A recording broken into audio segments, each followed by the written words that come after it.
not just for being a realtor, but they have to earn their spot by ranking in the top 500 of the local realtors in the defined territory.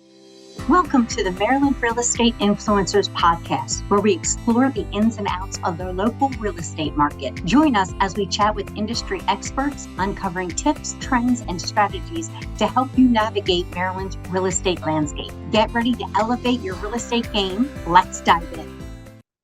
Hey, y'all. Thank you so much for tuning in to another episode of Maryland Real Estate Influencers podcast. I'm your host, Jennifer Healy.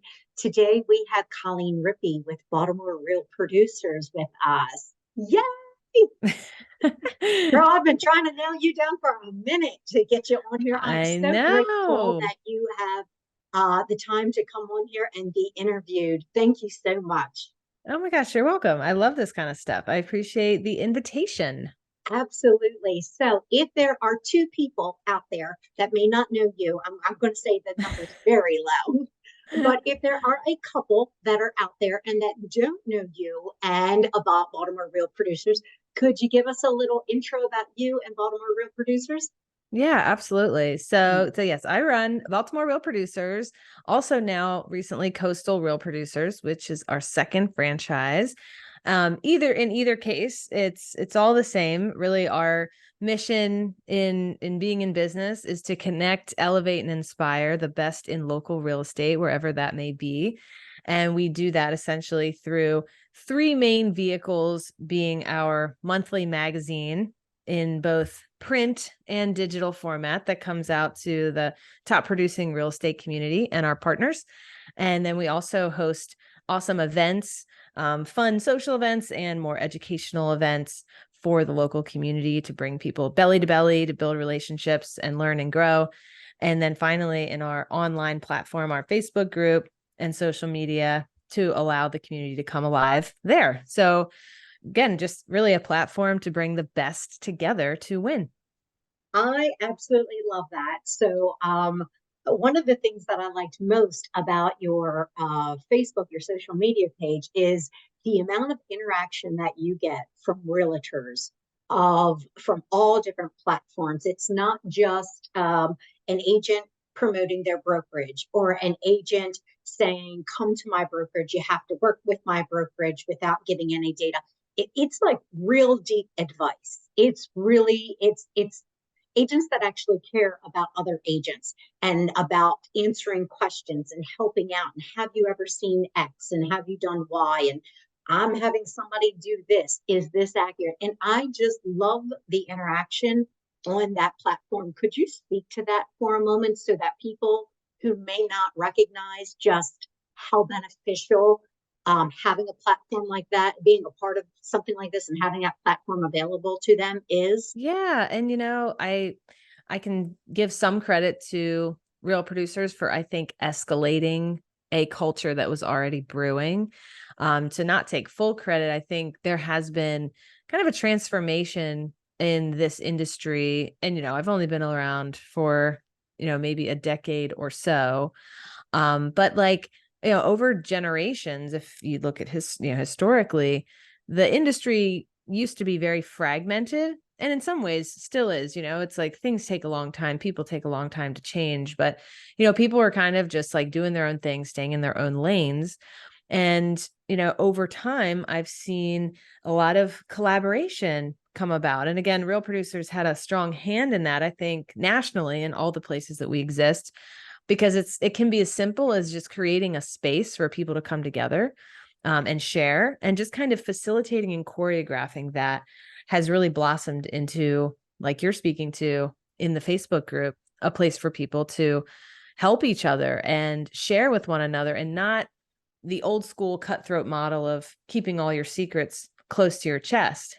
I think it's the shift from scarcity to abundance. And what that speaks to one of our, we only recently, I'm embarrassed to say, kind of crafted in writing our core values as a company. It's always something you feel like lived inside you, but until you actually write it out, we're following this EOS model based on the book Traction.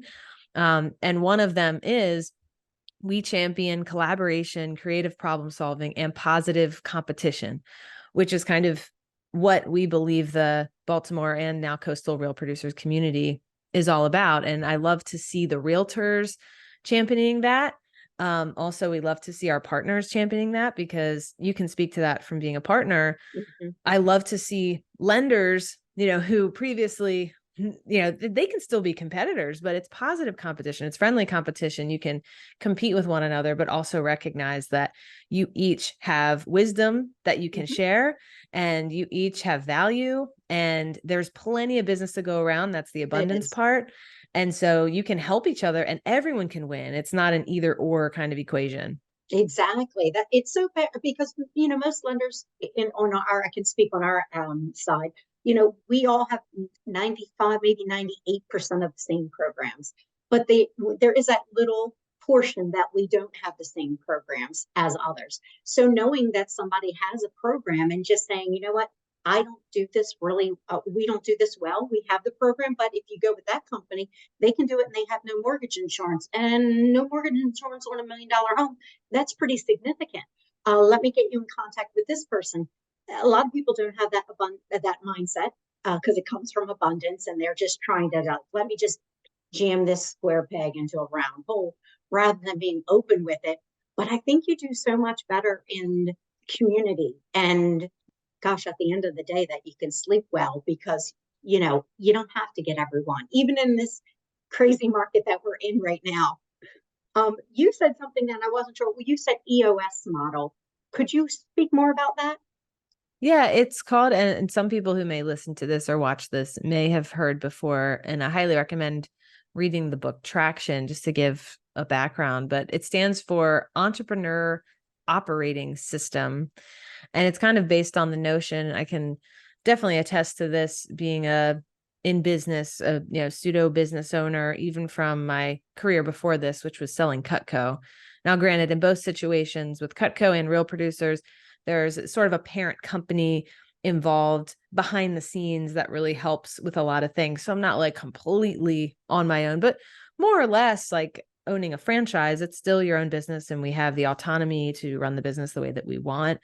And the challenge that most business owners find is there's really no, especially when you're starting it yourself, there's really no system or structure to map out best practices around how to build systems and each process for each part of the business, and have some sort of like schedule for how you stay on top of all of that, and like goal setting and casting a vision and all of these, like from the big picture thinking of like, where are we going, all the way down to reverse engineering those goals into your daily practices that map out to those long-term goals. Like the how to accomplish all of that, and how to, like, what do we do? So I know that I struggled with that my whole career, and I have to give credit to our parent company, N2, that has really decided to pick out, and they only work with, I think, the top 20 in the company right now. So people who have the top 20 franchises nationwide, and they're setting up coaching with each of us. So I've been meeting with someone once a week for it's a 6-month long kind of coaching program, and to map out like the core values I talked about a second ago. Like, let's write that out. Let's think about our long-term vision, where we want to be. What's our 10-year target? What's our 3-year picture? What's our 1-year goal? And then mapping it all the way down to like, what are your quarterly rocks? And then how do you get there? And then getting the team enrolled in it, having regular meetings with the team. What are the agenda of those meetings? So it's really just figuring out what's most important in the business for the business, and then moving towards that, instead of just being in the rat race that so many of us are, forever scrambling in chaos and just trying to keep all the balls in the air. Because eventually, you cap out. You can't continue to scale and grow if you don't leverage people and processes. And that's really at the core of where my growing pains are. And so this couldn't have come at a better time, but highly recommend it, because it's not something specific to my company. It's something that someone created outside, and now they incorporated it at a national level, and to our parent company for all their products. And now they're trying to help teach us, because we have businesses inside of their macro business, that we can implement the same tools. So That's so that's a important. little synopsis.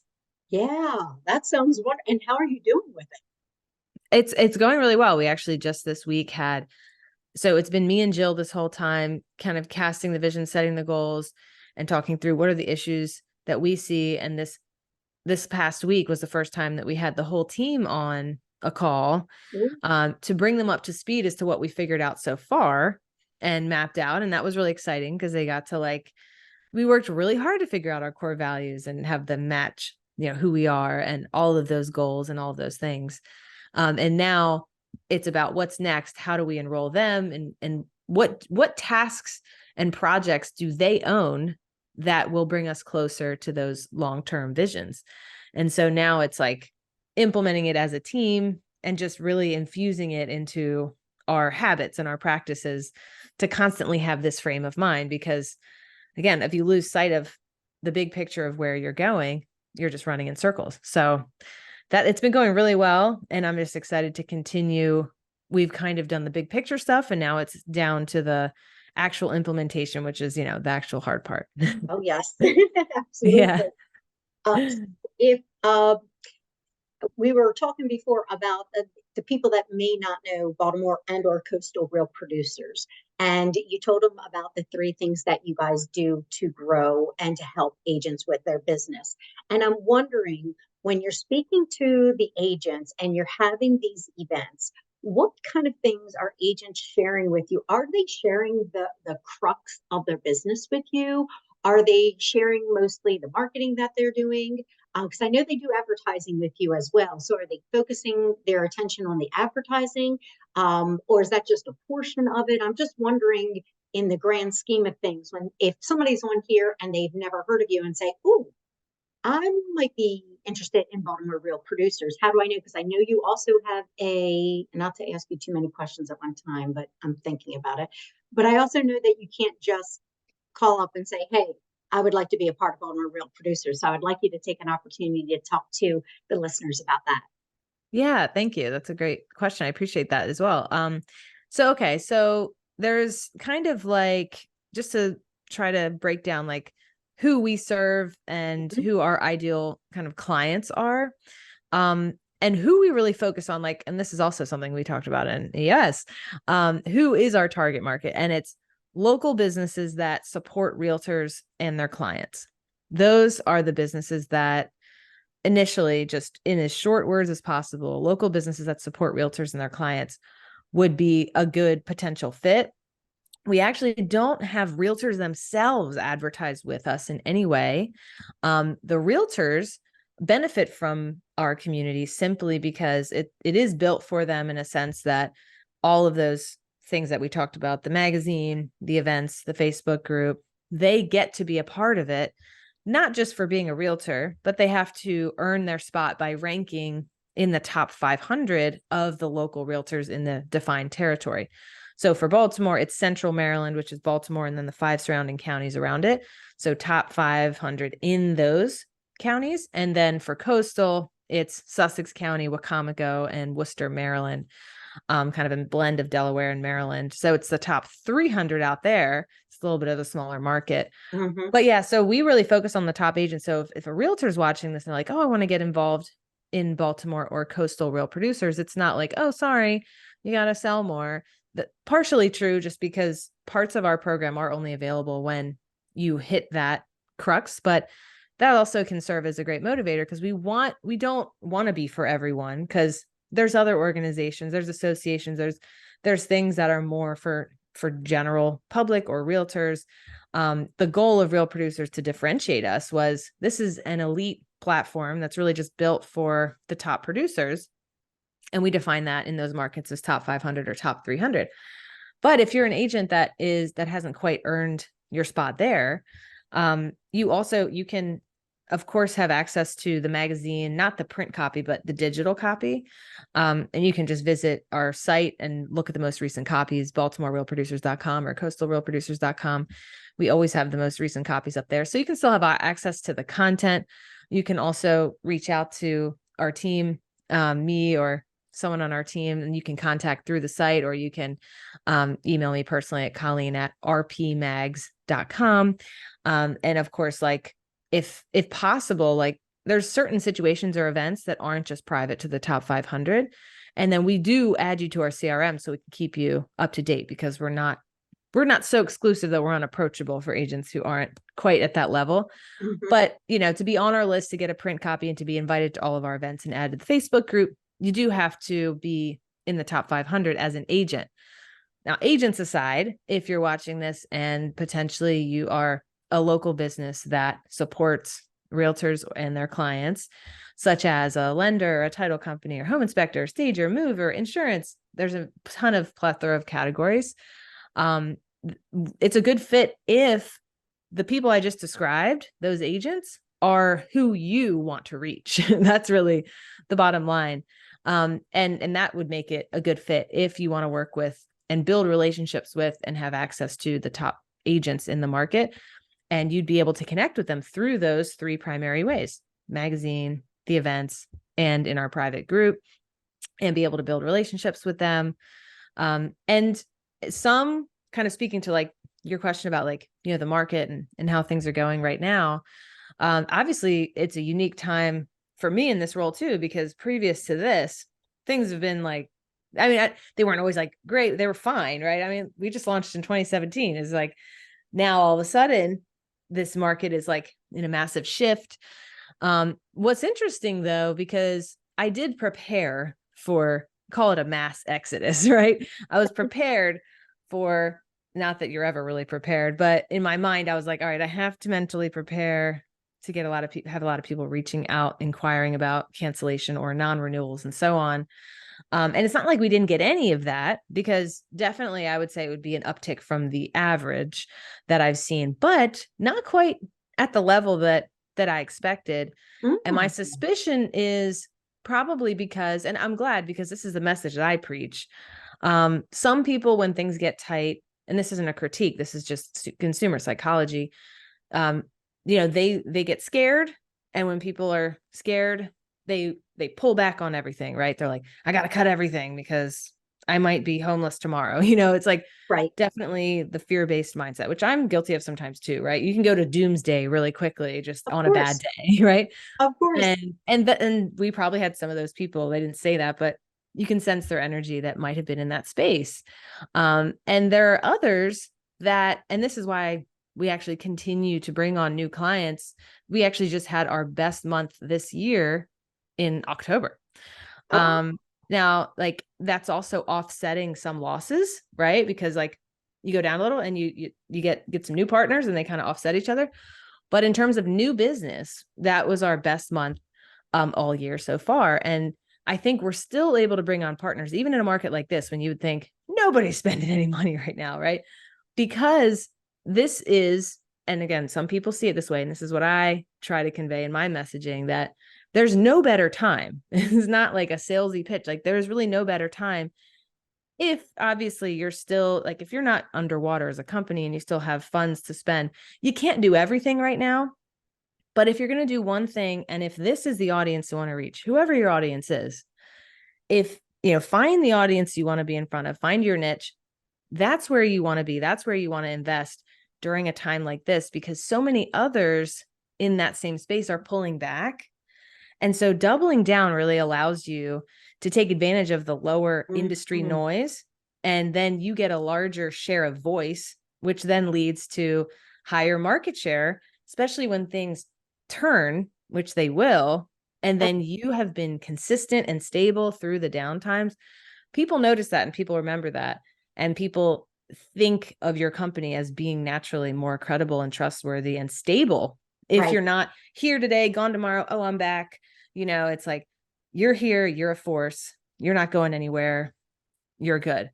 Because people look for consistency, people look for stability, and they look at other people for that. So I think from an advertising perspective, there's a lot of people that recognize that there's nearly no better time to be investing in something like this, if in fact the top producers are where you want to be, which I think for a lot of vendors in the industry, it should be, because those are the ones who will stand the test of time amidst a large, talk about exodus. A lot of realtors you've seen in the lending side, right? A lot of people are leaving the industry. Oh, So it's your time to shine, like definitely if you is. Well, can on this say, podcast, I'm interviewing the top 5% of realtors in Maryland. Um, Almost everybody I speak to is open to coming on. I've only had one man say that he's not going to share his secrets with me. I've never asked for secrets, by the way. It's just again, there's people that have the thought of abundance and there's people that don't, and yep, that's okay. Um, and everybody's different too. But the majority of the top 5% that I'm speaking to, I'm going to say 90% of them. It's not a, I don't have the statistic right in front of me, but I'm going to say a solid 90% of them are doubling down now, as you said. mm-hmm. Most people are doubling down, at least those top 5% people in Yeah, there. The ones I've spoken to, they're doubling down in their production. They're not in their production, in their marketing efforts, in yes, advertising efforts, in what they're doing to stay relevant, to stay on top of their past client, their databases, to still continuously do marketing, and not just say, well, the media says that it's really a tough market. I'm just not going to do anything until the market changes. They're finding little ways of doing different things to try to just generate more buzz, if nothing else. It might not be a yeah, transaction, but if we're doing nothing else but, and you could appreciate this, loading our pipeline for when mm-hmm. the market does change, just to make us ready to capture that individual, to capture those buyers or sellers before they go to somebody else. That's what this Exactly. is. And the same thing here is if we have your vendors that are coming here and they're looking to capitalize on meeting these realtors, we're getting into the if you will, slower time of the season, November, December-ish, is typically slower because there's not a huge homes on the market unless they really need to sell. So it gives Mm-hmm. people the time to do their planning for 2024, Mm-hmm. create their budget for 2024, meet with their partners and find out, okay, so if you're going to do budgeting or marketing, this is how much we're going to budget for it. This is the time to do that. And your events are going to be perfectly aligned, whether they're the education events when you bring in the speakers to teach. The one I remember going to one and it was teaching realtors how to save, how to have look at their financials, how to look at Yeah, their books and know where their money's going, and to make sure that they're tracking it. Like you're bringing in some really great speakers, and that's a really great time for a vendor partner such as myself to have one-on-one contact with these very um, your top 500 realtors in the state of Maryland, in this area, Maryland, or in the Baltimore region, mm-hmm. or if they're going to the coastal region. That's just phenomenal. I love that you do that. I think that people will get that. At least Yeah. those top people will. Yeah, that adage, it was like in a Forbes article recently because it was speaking to the market right now. It just reminded me, it says, when times are good, you should advertise. When times are bad, you must advertise. Yes. So it's like, there's really no better time than now. But of course, people are then met with that conundrum of like, okay, I must, but where's the money? It's Right. like, so that also reminds people like, yeah, that when the times are good, you can't spend it all, right? Yes. Because like that's short lived just as much as this is short lived. So times like these are also a good lesson or indicator of how you want to reframe how you act when things are rolling, because I know so many people won't name names, but I could see based on their social media posts and buying boats and all sorts of things over the last few years when real estate was going crazy. Yes. Not to say like anybody who bought a boat is, like I'm not criticizing you in particular. It's just, let's just say that they had the whole lifestyle creep, right? Of their standard of living went way up. And because they took that earning as like the new standard. And now it's like, so now they're tight. So it's a good reminder to live below your means because everything will always fluctuate. Absolutely. Absolutely. So now when you deal with the realtors, or pardon me, and your vendor partners for the realtors, do you have like a daily success plan that you focus on every day? Like you get up and you have X, Y, and Z things to do. Do you start the night before? Are you open to sharing that? Is my first Sure. question. Okay. Sure, absolutely. And I'm glad you're asking now and not like a year ago, because it would be a totally different answer. Because Really? some of this is very recent change. Not to say it hasn't been an ongoing work in progress my whole professional life, but I would say there's been exponential change, almost mirroring our exponential growth, Ah, which, you know, I can attribute to Coastal, and I can attribute a lot of that to the first kind of domino would be a good hire, which was our COO, Hannah, who came on in February.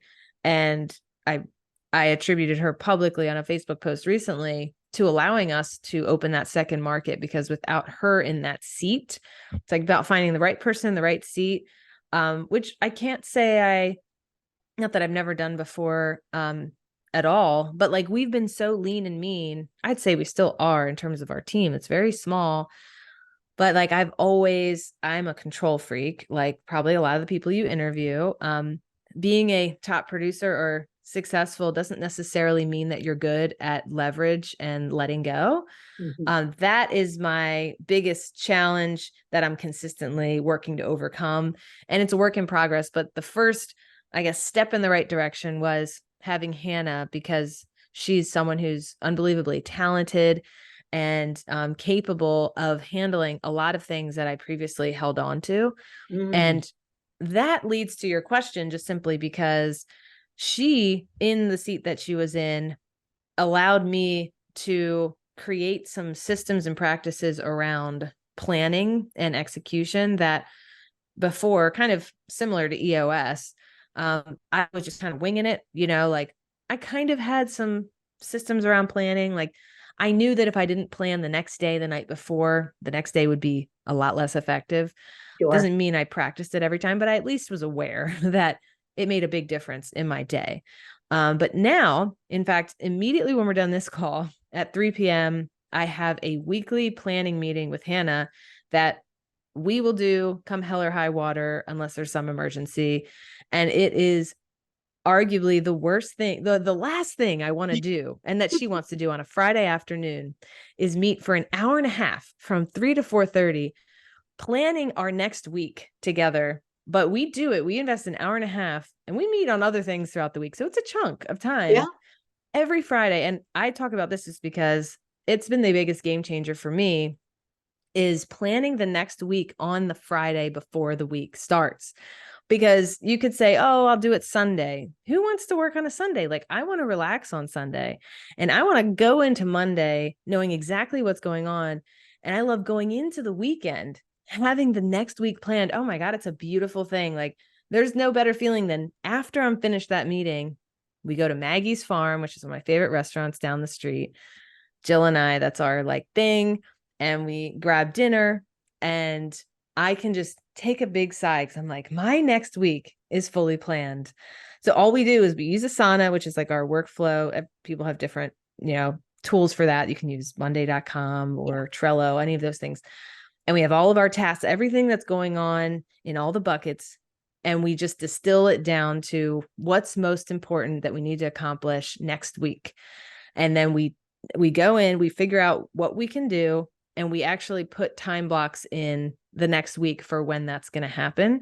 And then we kick the other stuff to the following week, or just look and see like when we can do it down the line. But we're mostly focused on the following week. And then that way we're always, and this goes to EOS, because we've identified what the big rocks are for the quarter. And the big rocks for the quarter, talking long term, all the way down to the quarter. Then the quarter informs what happens, that month, and then that week. So it's like thinking what really needs to happen to move the needle on those things. And then actually doing that meeting. And then of course you're not done. When you get there Monday, things change, things need to be tweaked. That meeting cancels. So what do you do to replace it? So it's an ongoing evolution as the week kind of unfolds. But that first domino of getting that planning meeting done, just talking about like success habits, it comes down for me because I have massive ADHD. If I wake up with any uncertainty as to what I'm going to do, and this happened this week because my dog passed away. Oh, and I had on last Saturday, and I've had a rough week. Like I've been, just grieving, and like my head's been everywhere.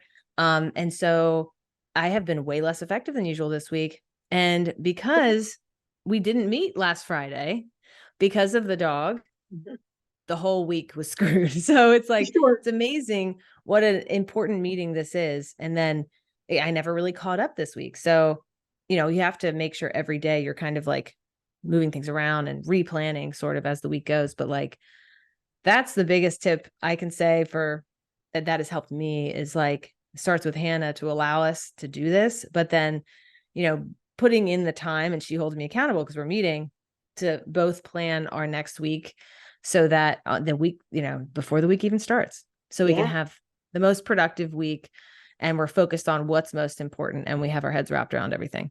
I love that. I love that.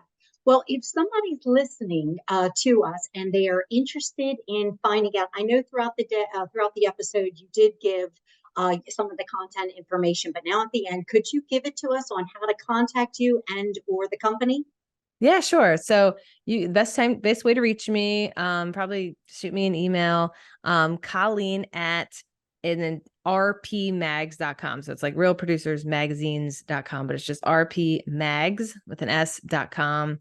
And you also asked, and just to find out more information about, Real Producers, you can check out our sites. Our sites are built for the top 500 agents, but you can still look at it. It's just like kind of the different pieces of it and links to do different things and like a little bit about who we are.